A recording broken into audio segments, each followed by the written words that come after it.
Thanks for joining me, Rouvaun Smit, here on A Sure Thing on this Thursday mid-morning. Looking ahead to racing on the Highveld on Saturday at Turffontein. I thought we'll do this early, just so that you can watch this at your leisure, hopefully find a few winners, because by now you're probably suffering from a bit of withdrawal symptoms, considering that the weather has played havoc on the racing program up north. Sunday's race meeting was postponed till Monday. Only 2 races were run, and Thursday's Val meeting was called off, so fingers crossed that we go ahead with this race meeting on Saturday at Turffontein, where we have 10 races on the card. The first race gets underway at 11:55. 5 minutes before that, you need to be on with your Hollywoodbet Punter Challenge selections. Take the bet slip, because guaranteed, if you are the one person that correctly finds all 10 winners on this card, and you've taken the bet slip, you'll be an instant millionaire. Let's see if we can find a few winners on this Turffontein card. It's probably going to be soft underfoot conditions, but hopefully the cream will rise to the top, because the 3 feature races from last week are included in this week's program. The first race is a maiden juvenile plate to be run over 1,000 meters. 10 runners go to post. Just a couple of them have had a run. Lots of first-timers in the first race. In fact, the one first-timer that caught my eye was number 7, Easy Tiger, a Rafif first-timer, sister to 4-time winner Great Cat. I think that's one I'm going to throw into the selections to possibly run into the money, because of the others, there's only 3 that I think is worth mentioning. Number 2, Porridge Boy, made a fair debut. 410 Gico was green on debut and lacked a finish in the closing stages. And then the horse that I'm going for is number 5, Zakatu. This horse raced up handy in both starts, showed the necessary improvement from first to second run. I normally like that about a horse, and I think Tony Peters' runner will enjoy the step up in trip, and with further natural improvement to come, third time at the races should unsettle in the winner's enclosure. As far as the rest of them are concerned, we all know that the betting is normally a good guide as to their well-being, because we don't know who of the first-timers are actually chasing pigeons back home. So, in the first race, I'm going 5, 2, 4, and 7. Moving on to race number 2, which is a maiden plate, a race for fillies over 1,000 meters, and 11 of them will contest the second race on the card. Here, number 1, Endazeo. This one faded out of contention last time out, but had excuses, returned blowing. The form line of that race has been franked, so if one looks at the previous form, must be included. 3, Bilingual, also had excuses for that below par run last time out, returned coughing, drops back to 1,000 meters. On previous form can also pop up, but I like the look of number 7, Desert Cloud. Now this horse finished second on debut, and that was behind a decent sort, but that was almost 8 months ago. This horse can return and be anything. With a natural improvement to come, we'll probably find the frame, so I like that one to definitely finish in the money, but I all think that they've got to beat number 8, Flight of a Condor. That to me is the horse they all have to beat in this, the second race on the program. Showed lots of toe from the get-go, just got out one of it in the closing stages. The horse that finished behind it last time out in third has subsequently come out and won, and I think this horse should go one better to win it. So I'm going 8, Flight of the Condor, ahead of 7, 1, and 3. Moving on to the third opening leg of the place accumulator. It runs at 13:05. 10 runners to contest this merit rate at 96 handicap over 1,000 meters. Here, number 1, Karangatang, needs to be mentioned. This one ran below par last time out, but had excuses, returned coughing, certainly needs to be included on good earlier form. Number 3, Yamdori, finished 0.25 lengths behind number 1, Karangatang, and now is 2.5 kilos bit off at the weight. So we know what that means, that there should be a turnaround in terms of how they finish. And with Gavin Arena up, I think he'll make all the difference. So 3, Yamdori, is definitely getting the verdict to win it. I certainly like Yamdori, and that to me is my first choice selection. 4, Roll with the Punches, Ray Magner's only runner has solid form. Then there's number 5, King of Venus. Another with consistent form, is ideally course and distance suited. That one will be staying on in the closing stages. And then there's number 6, Johnny Appleseed, Tony Peters' runner. Facile winner last time out. Takes on a little bit stronger, but I think definitely can make its presence felt. So as I said, I'm going for 3, Yamdori, ahead of 6, 5, and 4 in race number 3. Moving on to race 4, which is the first of the features. This is the Wolf Power 1600 listed, where 10 runners will go to the start. This is also the first leg of the pick 6, due off at 13:40. And immediately my eye fell on number 2, Pomodora's Jet. I see Gavin Larena is going to take the ride for the Breton James Crawford outfit. This horse won the Grand Heritage oh so comfortably by 5.5 lengths. A horse that can win that well definitely needs the utmost respect, and I always say that's the kind of horse that I will follow next time out. Ideally distance suited, and I do think can follow up with a win. So I'm going for 2, Pomodora's Jet, ahead of 1, Texas Red. That was 2 good last runs on this course. I think with this horse having its peak run under Cabello Mazzaniani should be the biggest danger. A Truth also deserves to be put in. This one raced up handy, shifted and just got caught in the shadow of the post last time out. Should strip much fitter. And then number 7, Storm Brasco, another one that carries a nice galloping weight and can run into the money. 2, 1, 8 and 7 is I'm going for it in race number 4. Fifth race on the program is the Mother Russia Stakes, a Grade 3 event to be run over 1,400 metres, and a small yet competitive field of 8 runners will contest this race. And I wrote here, this is a really nice race, and any one of the 4 that I'm about to mention in my selections can win it. I'll start with number 1, Volcante.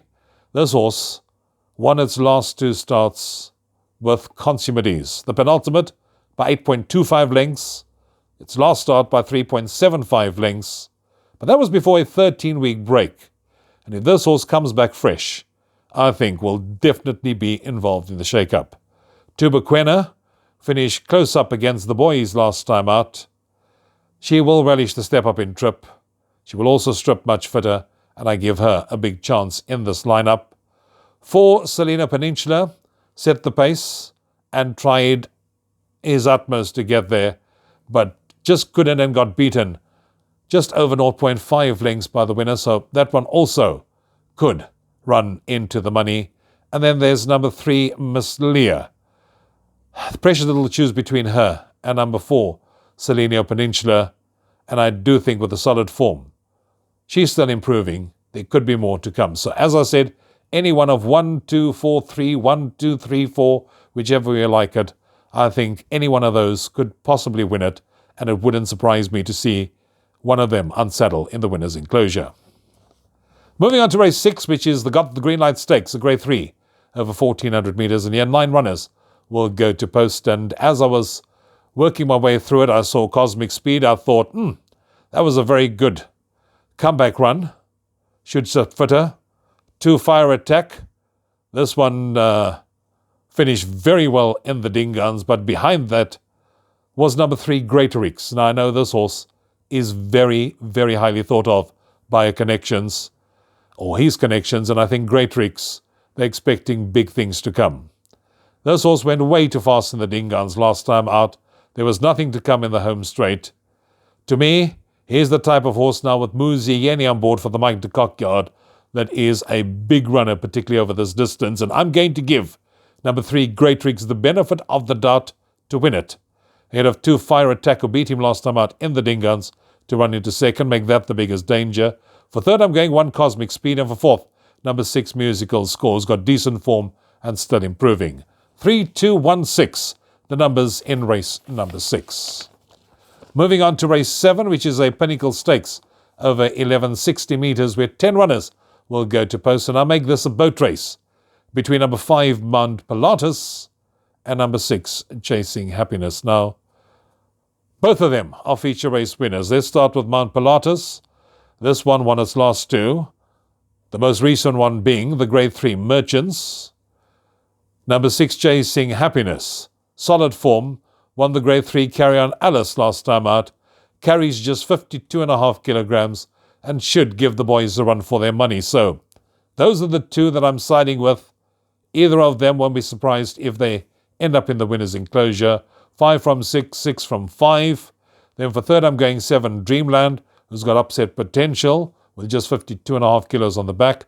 And for fourth, number 2, I'm Giant, who needed that comeback run over 1,000 meters and with the benefit of that run under the belt, should strip much fitter.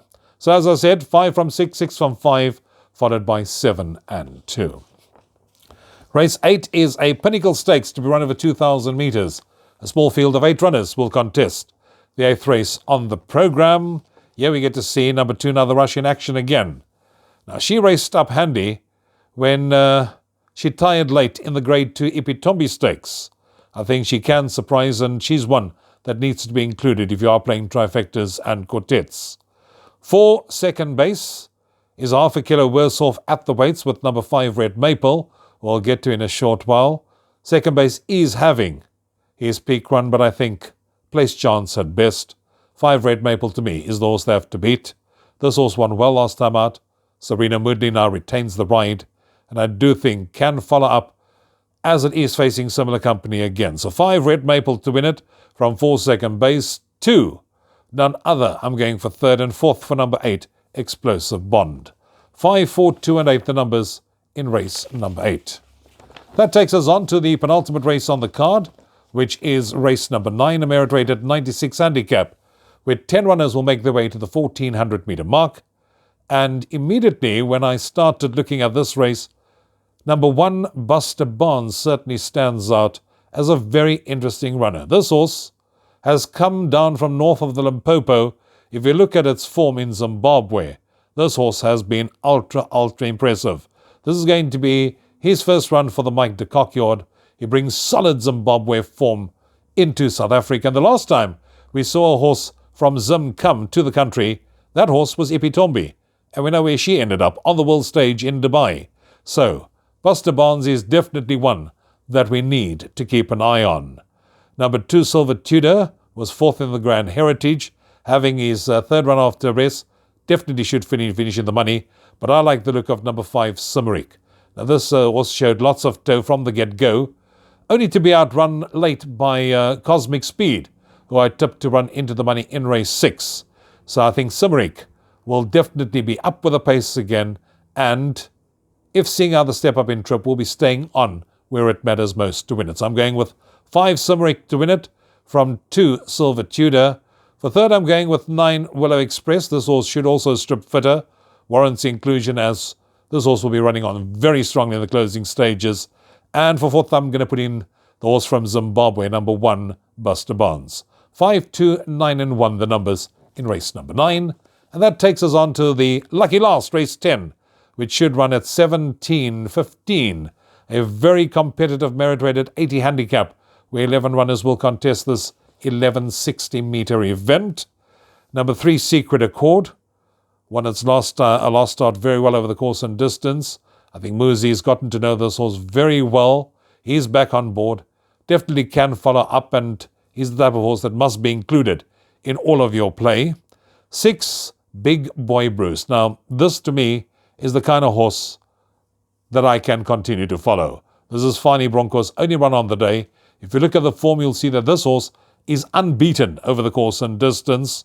Yes, he did pick up a £3 penalty for that last win, but I do think in this kind of company, Big Boy Bruce can remain unbeaten over the course and distance. So I'm going with 6, Big Boy Bruce to win it, from 3, Secret Accord. For 3rd, I'm going with number 10, Sea Shanty, who is 2 kilos bit off at the weights, with number 3, Secret Accord. And for 4th, I'm going with 9, Blizzard Snow. This one drops in trip and obviously can finish in the money. 6, 3, 10, 9, the numbers I'm going with in the lucky last, race 10 at Turffontein. Fingers crossed the weather plays its part. Hope it's going to be a profitable and enjoyable day's racing for you up north. Till next time, from me, Rouvaun. Take care. Cheers for now.